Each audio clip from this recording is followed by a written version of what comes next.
If you're in Seattle, and you need to buy or sell a home, we'll be right there for you. Because we're the realtors that you can trust. So go to ronanddonsitdown.com.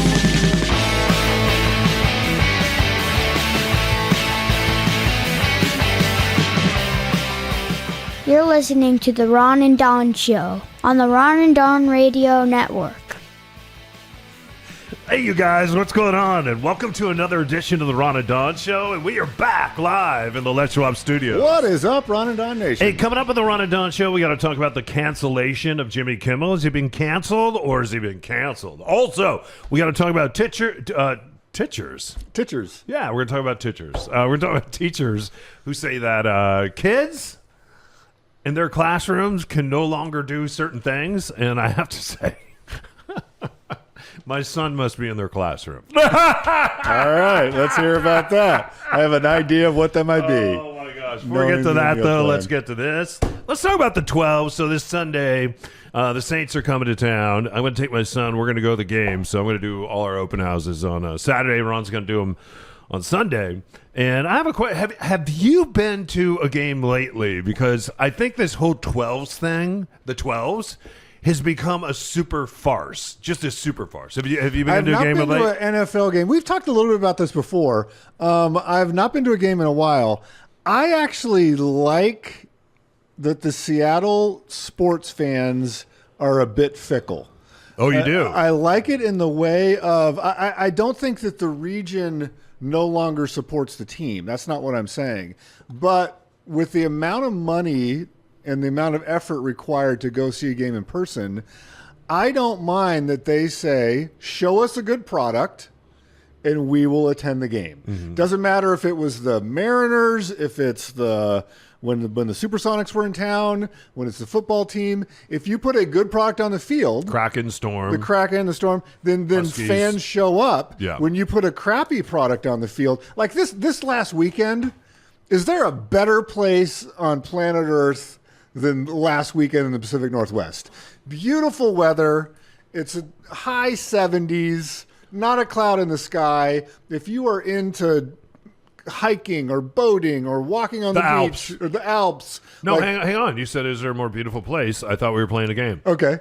You asked a question. No, so I didn't say no. Your the question. Alps. So that was not a real question. No, the Alps are not more beautiful. Oh, they're not. Because you can go up to Index, Washington, and see a mountain that looks like you're in the Alps. Everyone dies every time they go up to I Index. know. There's been some other guys just died. Yeah. So if you want to free die, climbing. it's beautiful. If you want to die while you're climbing up a cliff, head up to Ron's place. That's and the Index. place. Yeah. But my point is there are so many options for people, and there's beer festivals and food festivals and concerts and all kinds of stuff happening as everyone crams everything in. The big wheel, the last part of the season. So I don't mind if someone's like, hey, you know what? I don't know if the Seahawks are going to be great this year. I would rather go do something else this weekend. But, man, if they make a playoff run, I'm there. That doesn't bother me. I think people should understand, though, why the stadium, which is so small, it's the smallest stadium in the NFL. Why is it so loud? And you and I have looked in this before, and this has a lot to do with the University of Washington, Paul Allen, and going to football games with his dad. Next time you're driving over the 520 bridge, take a look at the stadium where the Huskies play, and then think about where the Seahawks play, and then ask yourself, why are these stadiums so similar, right? Because it has to do with sound, and if there's anyone that understood sound, it was Paul Allen, because he was a magician. He was a magician. Ta-da! Sound. So, what was that magician's name in the 70s? Doug Henning. The miracle of sound. I woke up this morning. I haven't talked with anyone. Usually I talk with my son, but I haven't talked with. This is the first time I've talked with someone. It's magical. So, but Paul Allen, of course, loved the University of Washington. Yeah. There's an alternate universe where he got his way. No, hang on. But what do you want? The sound is important. Yeah, the sound. The it's sort of a parabolic shape of the stands, or a cover over each stand that focuses the sound down to the field. It makes things sound very, very loud. Louder than it really is. Very loud. Louder. God. But I think sometimes when I'm walking around, especially South Lake Union, of the alternate reality where people would have been like, hey, it's a pretty good deal for Paul Allen to make the University of Washington Stadium a dual purpose, refurbish that stadium, and then have or put the stadium on South Lake Union and totally reconfigure the Mercer exit. Those are the first two plans. Those plans were on the table. Yeah. And like, would the city have been better? I think it would have. I think the prospect of seeing a concert or a football game on the shores, the south shores of Lake Union would have been spectacular. What about the congestion, though? Well, they were reconfiguring everything. Is that right? Yeah, the plan included a complete reconfiguration of the Mercer Street exit, and also putting money into a fund that in perpetuity would pay for the maintenance of the park. Yeah, and so anyway, that's besides the point. So yeah, Paul Allen had him and his dad went to Husky games. He wanted to model it after that. But to your because the Husky games are so loud and the Seahawk games for being such a small crowd are pretty loud. What's happened? Here's the thing, though. You grew up a Bears fan. I grew up a Bronco fan. Both of those cities, kind of hell or high water, you go to the football game, and it didn't matter if they were good or bad, and that kind of always bothered me. Like, am I wrong on that? Well, the Broncos were a pretty good team a lot of the time, so not in the 70s, not the Craig Morton era. Yeah, like it took John Elway to get there before they turned it around. But what about the Three Amigos era? Three Amigos was fun, but the Bears in the 80s were excellent teams, and then for like 2 years. Yeah. Yeah. So they've won a Super Bowl. Like 85. 85 and 86, that was it. They're building a new stadium there, though, which I'm excited to go see. So the interesting thing is I sit in a section 110. The seats actually belong to my friend George, and he shared his seats with me and my son for probably the last 10, 12 years. And it's a seat, well, yeah, it would have to be 12, 13, 14 years because those are the seats we sat in the year that the Seattle Seahawks went to Super Bowl, and I have pictures sitting with my son when he's a baby with just headphones on, sitting there. It was a lot of fun. The interesting thing, though, is we sit behind the bench of the visiting team, and it would always be, because they're club seats, it used to be that Seahawks fans, you would never sell off your seat, and now everyone sells off those seats. The interesting thing, though, like at the Niner game, the seats were full of Niner fans, which you would expect behind the Niner bench because that's where we sit. So you have a lot of season ticket holders that have gotten older. They're hanging on to those seats. They're selling those off. They're not going to every game like they were 10, 15 years ago because I think in some ways you kind of age out of it. And then you're wondering, does my daughter, my son, does somebody else want these tickets? Because otherwise you'll lose them and you have to keep paying for that seat license. It is weird, though, when you look across the way behind the Seahawk bench and you see as many Niner fans over there, and then you look around the stadium and you see so much gold and red. And I wonder if that's what we're going to see with the New Orleans Saints game this weekend, because let's face it, this time of year is the time of year when everybody wants to travel here. I think there's more Seattle or San Francisco fans in the Pacific Northwest than Saint fans, but we'll see, I guess. So real quick, how do you like the Seahawks so far, and how do you like Mike McDonald's? We're talking about this. They're 1-1 and getting ready to take on the Saints this weekend. I'm optimistic in a way that like he's got his own vision. It's weird seeing Pete Carroll and Geno in Raider gear where it doesn't seem like if you're going to critique Pete Carroll, you're going to fire Pete Carroll. You're like, okay, he's old. He doesn't have the juice anymore to be a head coach. He sure seems like he has the juice and the players behind him. His last 7 years here, though, he only went to the playoffs one time, and when he did, they kind of backed into it, and then they were immediately out. So it's kind of, what did you do for us lately? He was stuck winning 9, 10 games. When you're stuck winning 9 or 10 games, it predetermines then where you're going to end up drafting in the first round. That's fair. And they couldn't draft a quarterback. They were stuck with either finding another Russell Wilson in the 3rd, 4th, or 5th round, going out and buying a quarterback, and they wanted Geno to stay. Geno didn't want to stay. Geno wrote back finally and said, "I don't want to." So I mean, I think they're going to be exactly what they seem like they're going to be, a middle of the pack. This is so safe. Upshaw. Do you think they're going to have a bust out year? All the way. Okay, we are going all the way. What's the matter with you? All right, and it starts this weekend. On the 12th, man, against the Saints, and I wish Okay, do you want to put some money on it? And I wish Marshawn. I will bet you that we're going to win this weekend. $1,000. They're not winning the Super Bowl. Oh, You said they're going all the way. Let me think about it. Okay. Let me- It's $1,000. Let me see what happens. Right here on the Ron and Don podcast. Let me see what happens. And go to maybe a charity of our choice. Go to me. I'm the charity of my choice. Okay, real quick. See, that's what you do. Whenever someone is really fired up, just bet them. Yeah. If you put real money on it. Yeah. Hey, real quick. Huskies playing the Cougars. Cougars are like a really bad high school football team now. Is the Apple Cup still the Apple Cup? Brock Heward, our friend Brock Heward says no. It's no longer the Apple Cup because it can't be competitive. Since the Pac-12 went away, it's just everything seems weird and off the table to me. I don't think it is. It's the Apple Cup in name only. But man, I don't know if you've traveled. The great thing about the Apple Cup though was you would get to the end of the year, and maybe the Huskies could be real hot. And the Cougars could come in and beat them, or vice versa. The Cougars could be having a great year. Sure, that was the great thing about the Apple Cup. You never knew, but because the Cougars, I mean, they couldn't hang on to Cam Ward, and look at what Cam Ward's doing in the NFL now. And we're not going to see Cam Ward's. We're not going to see Cam Ward's become Cougars anymore. It's not going to happen. I just hope for college football, just put a bullet in it already. Divorce yourself from the NCAA. It's very violent. Make your own college football system that's multi-tiered and is just a subsidiary. I think they're of the doing pros. that now. Yeah. It breaks my heart because there's a couple times I've been traveling and I've seen lesser non-football or basketball teams having to travel. You see a women's tennis team traveling to Rutgers to play a tennis match, and they're trying to be student athletes. It's like, what are we doing? All right, Seattle Mariners. They've been around 300 years. They've only been to the playoffs twice. They have not been around 300 years. Baseball's only been around for 100. In 95 and 2001. So the question is this: as we sit here right now, they have a 96% chance of going to the playoffs. But these are the Seattle Mariners. They just won 10 straight. They lost one yesterday. As we're talking, there's a game happening right now.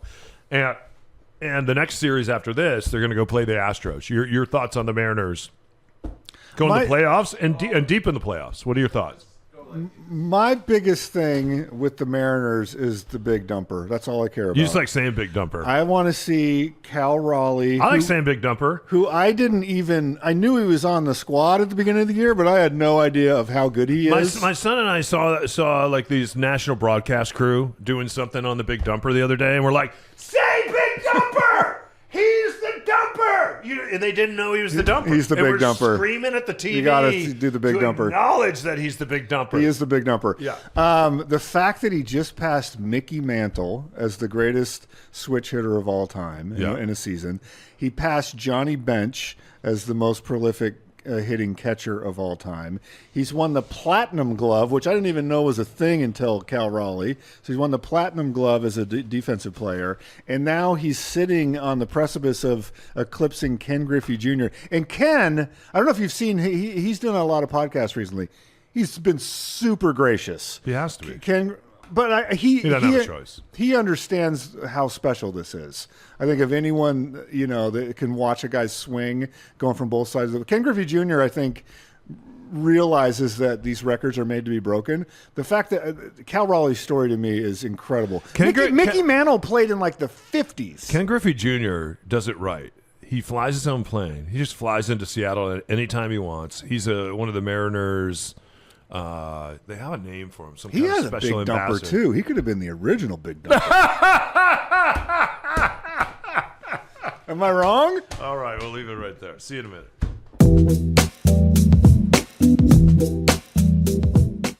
Hey, you guys, Ron and Don here for Les Schwab, where I have great news. Guess what? It's the fall, which means the winter's coming, which means summer's going away, rain is coming, snow is coming, ice is coming, and what's the most important thing if you're like me? You want traction. Yeah, whether it's summer, fall, winter, you want traction. And right now at Les Schwab, you can save $120, boom, instantly on select sets of all-terrain tires. These are the exact same tires that I have on both of my rigs, and they offer the all-weather traction every single day, whether it's your commute or you're heading up to Snoqualmie Pass to do some skiing or some snowboarding. And don't forget, as the weather changes around here, you need traction in all terrains. And these tires are dependable. They're all seasoned, and they're designed, like I said, for local commutes or an off-road adventure sometime this fall, Ron. Yeah, and as always, every tire comes with America's best tire warranty, including 60-day satisfaction guarantee and free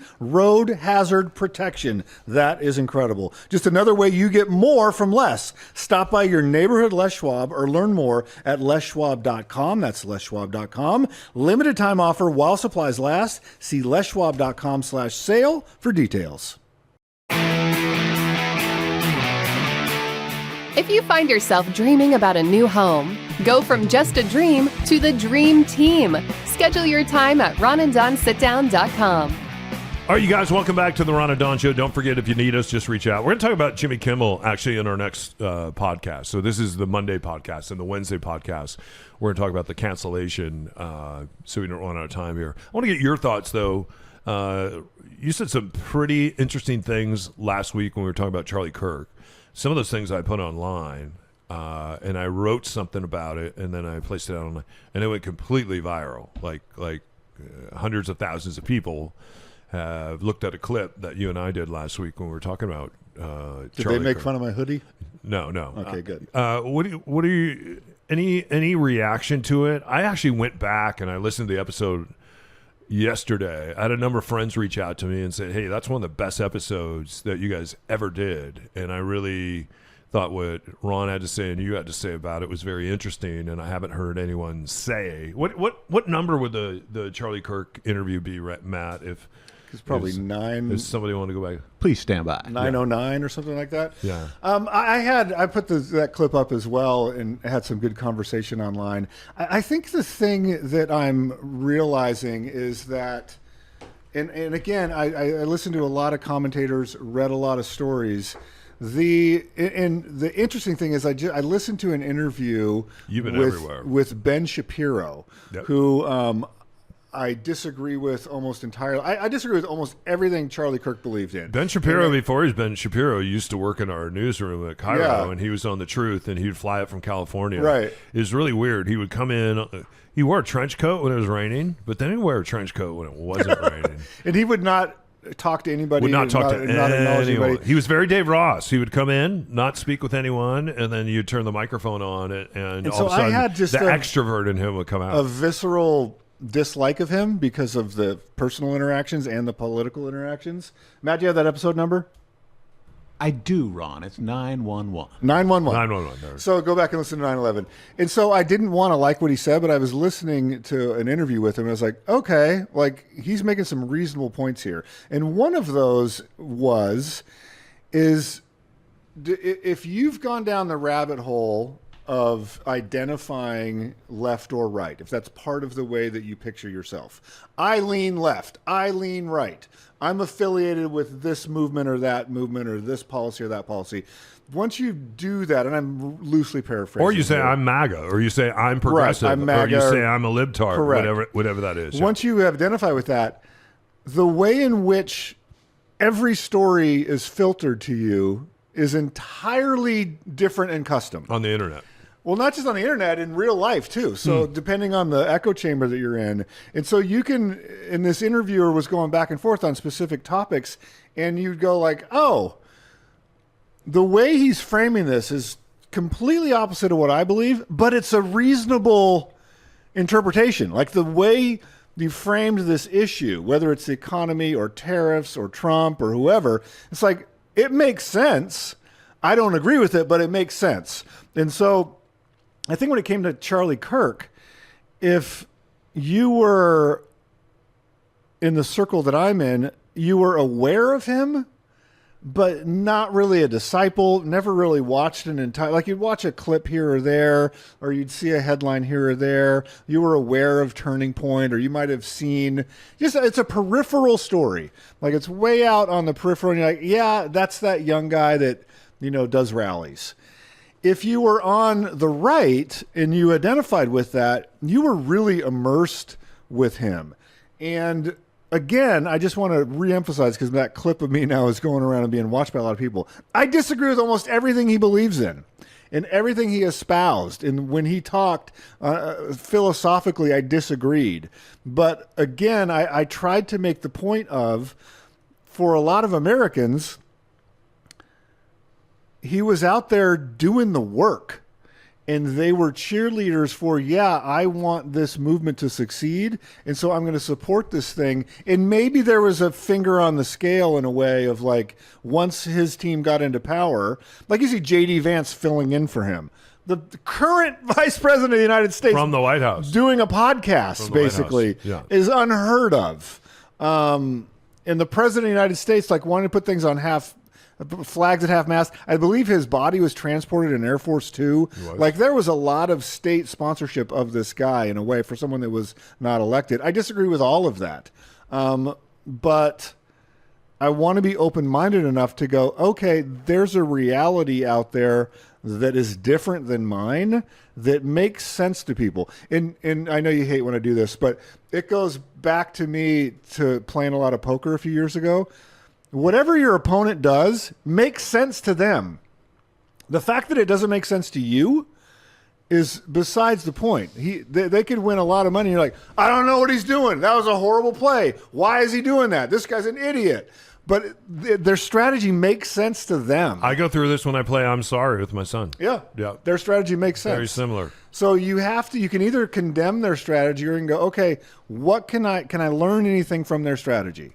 How was the reaction? Because yours blew up bigger than my blew up. Well, I have to say, as you get older and you play Sorry, I'm sorry, but it is not a very fun game. It is a very, very, and then you're like, how did I derive? Well, maybe it was Candyland. So then you go back and you pull out the old Candyland, and then you try to play some the Candyland. one for me was Connect 4. I remember playing Connect 4. Yeah. Like for hours. Yeah. And I did it like you get one game of Connect 4. All right, I'm good.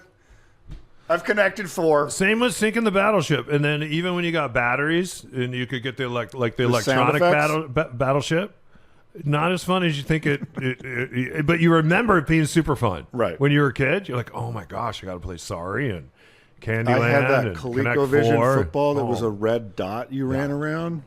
Rock'em Sock'em Robots, though, that's pretty fun. It still delivers. Yeah. No matter what. And Mattel football. And Hungry Hippo. That's a good game.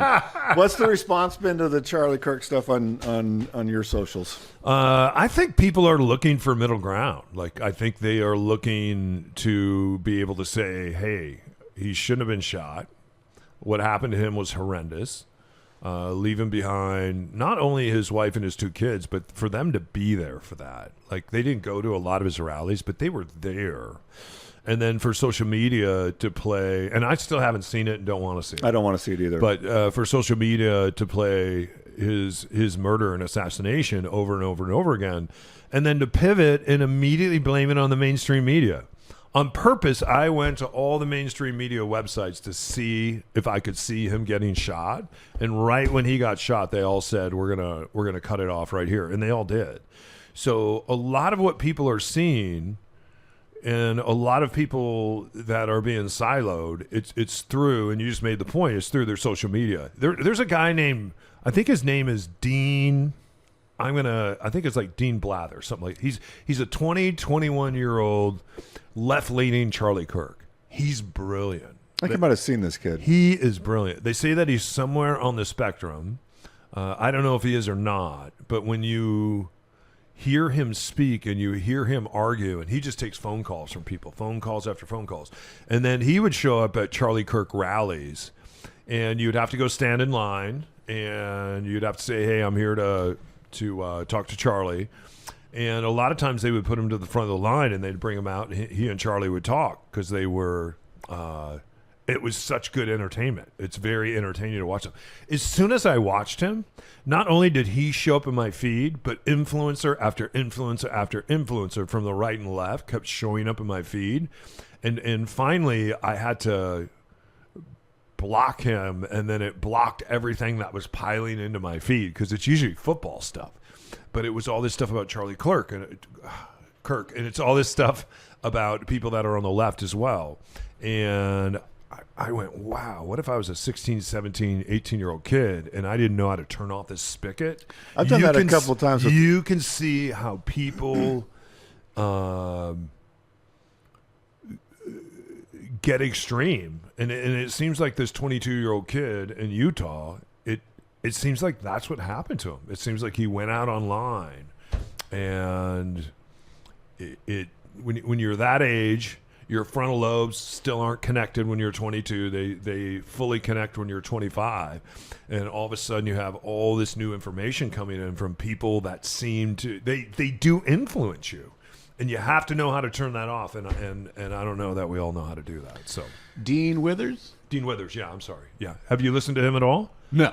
Yeah. I'm just here to supply information. To Thanks. the Ron and Yeah, his name is Dean Withers. He's brilliant. He's I absolutely think brilliant. I've seen that kid. Yeah, but he's made a living and has millions and millions of followers taking on Charlie Kirk. But he's also one of the Was first ones to come out, shed a tear, and say, hey, that shouldn't have happened. Was to the Charlie. tone in your feed that blew up respectful?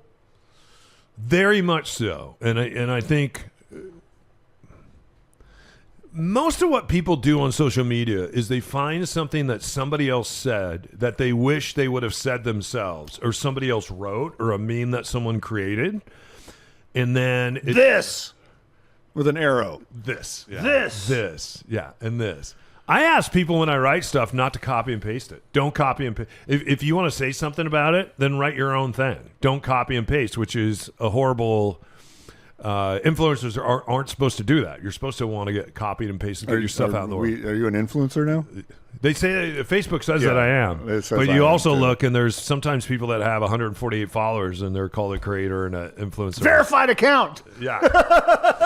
Anyway, no, I think people are looking for middle ground, and I think people are looking to understand it. And I think the conversation that you and I had in episode 911, I think that helped. I think people listen to that, and it helped. More in a minute.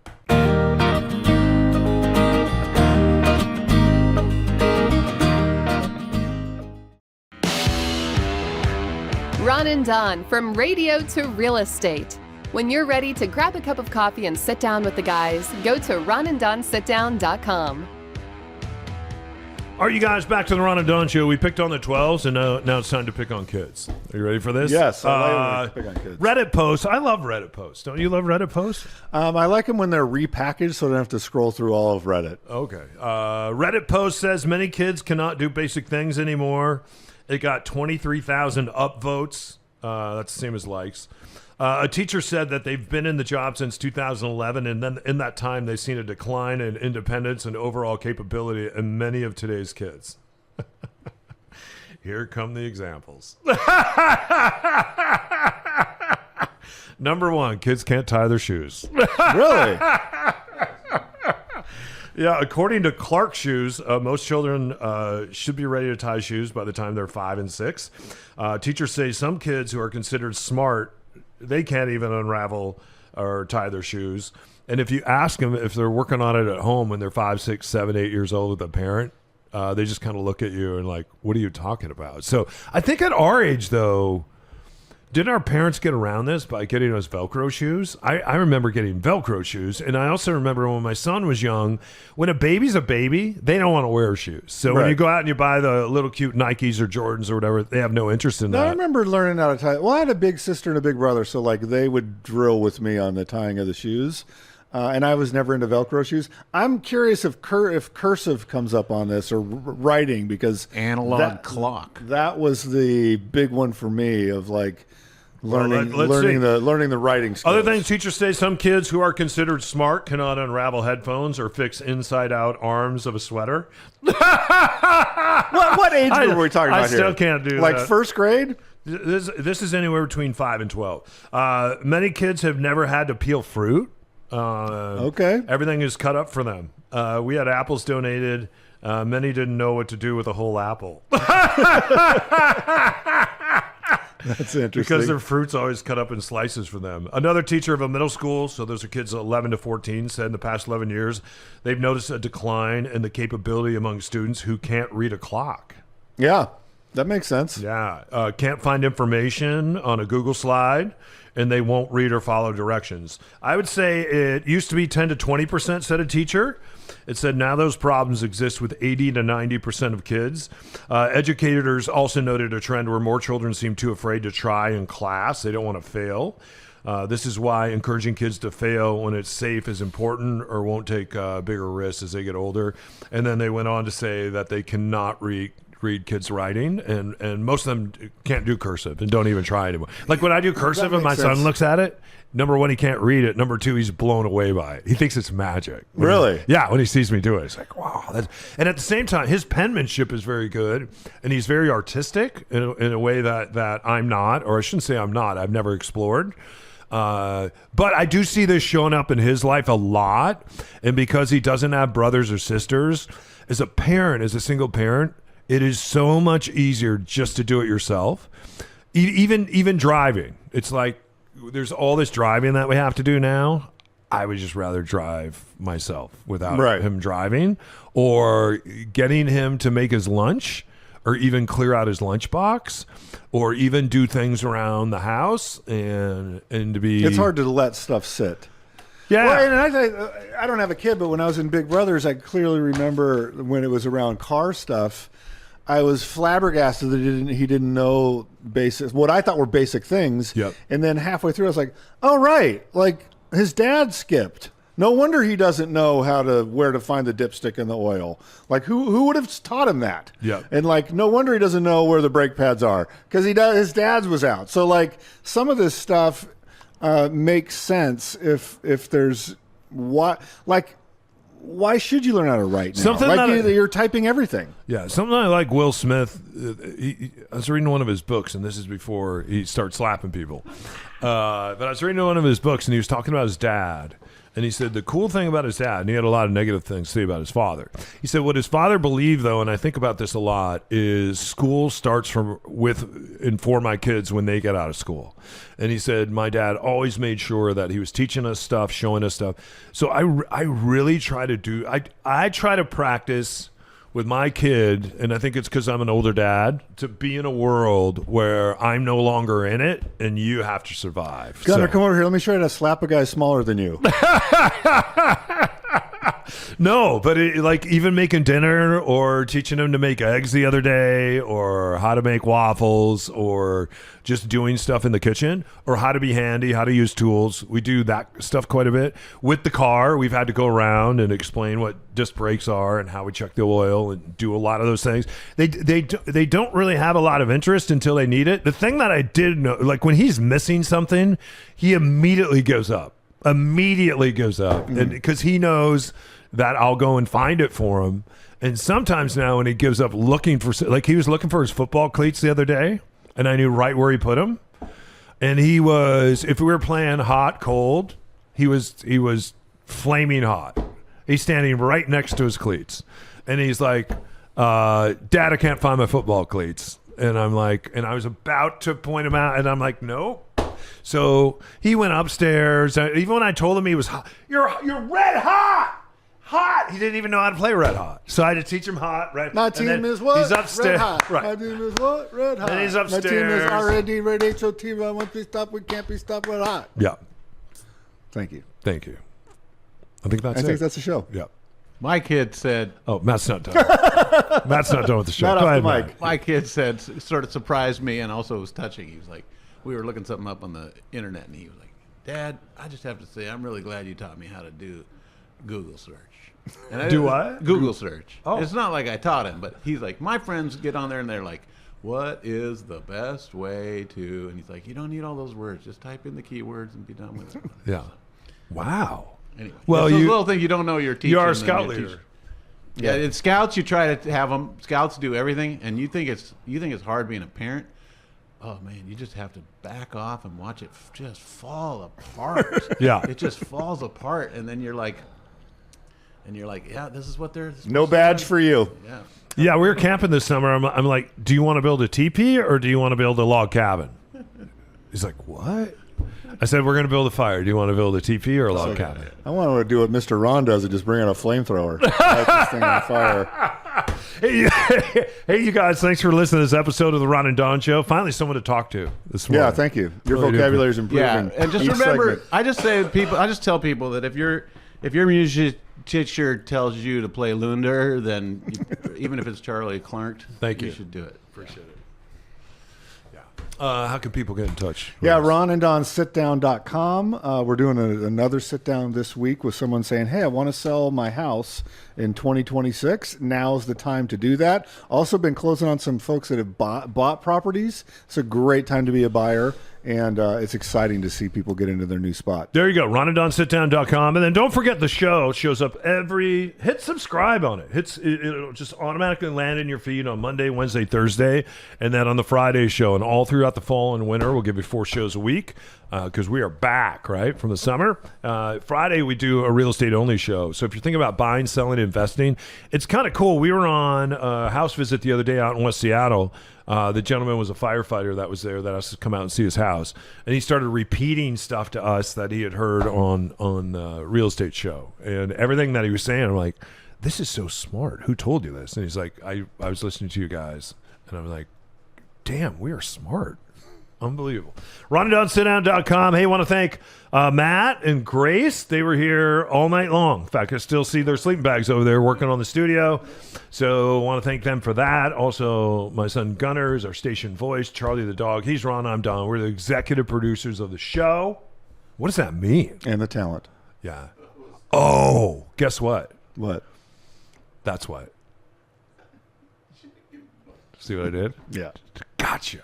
How old are you? Wow. You fell for it. No. We're going to do a fake handshake now? This week, I have an update. Stop. I have an update. No. I have an update. We'll see you next time. About Bye, the real everybody. Brady Bros. You're not going to believe who showed up this week. I'm out. Someone from the Partridge Family showed up on the real Brady Bros. I can't wait to talk about it. In the meantime, keep your head up, shoulders back. We'll see you next time. You! This is the Ron and Don Show. Ron left. Ole! Go Hawks!